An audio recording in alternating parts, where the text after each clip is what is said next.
Bonjour à vous. J'ai envie de vous parler addiction aujourd'hui.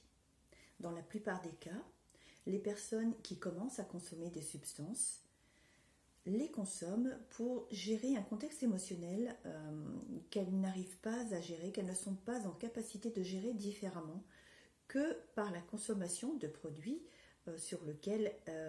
avec lesquels elles se rassurent parce que je veux me détendre, parce que je ne me sens pas bien, donc je veux me sentir détendue, je veux penser à autre chose, je veux prendre du recul par rapport à la situation ou au contexte dans lequel je vis aujourd'hui et qui ne me convient pas.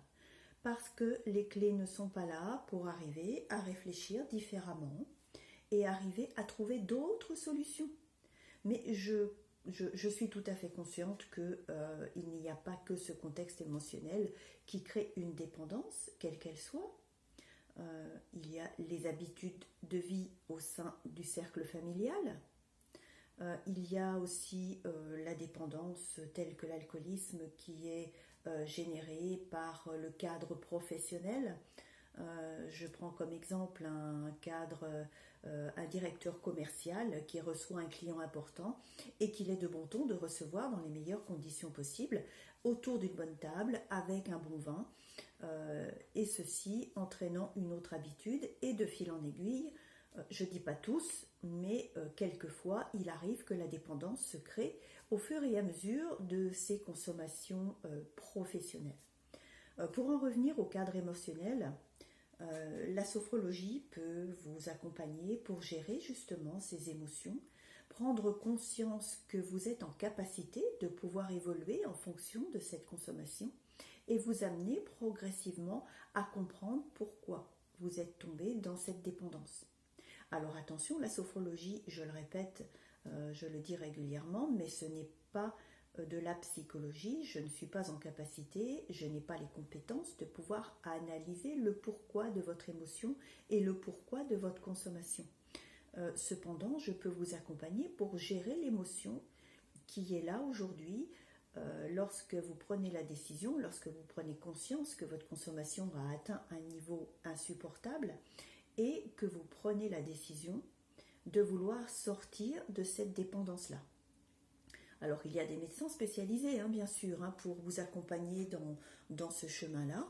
Et puis la sophrologie vous accompagne pour gérer les émotions de stress, d'angoisse, d'incertitude, de peur de ne pas y arriver, vous permettre de prendre confiance en vous et de prendre conscience surtout des capacités qui sont en vous, parce que ça, vous les avez.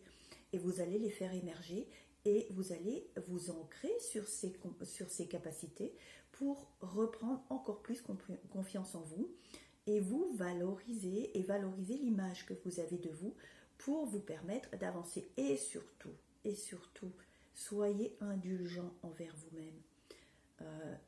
Une addiction, ça n'arrive pas comme ça. Même une simple curiosité de consommation, il y a vraisemblablement un sujet derrière cette curiosité qui vous pousse à aller vers ce produit-là. Alors bien sûr, l'adolescence est un âge relativement compliqué dans le développement, puisque c'est l'âge où on tente de s'affirmer, c'est l'âge où on veut asseoir sa volonté face à un interdit, puisque c'est bien connu, l'interdit, ça attire et c'est très intéressant. Mais par la suite, on prend conscience avec les années, malheureusement beaucoup trop d'années après, que la consommation crée plus d'effets néfastes qu'elle ne vous apporte de positif. La sophrologie vous accompagne. Pensez à d'autres démarches pour vous stabiliser dans cette sortie de consommation, pour gérer le stress du sevrage, pour gérer l'angoisse qui peut survenir par rapport à ça. Et surtout, ne pas hésiter à faire appel à des médecins spécialisés qui peuvent vous accompagner également en complément de la sophrologie. Je vous souhaite un bon dimanche, un bon samedi avant, bien sûr, le week-end c'est 2 jours quand même. Je vous embrasse et prenez soin de vous.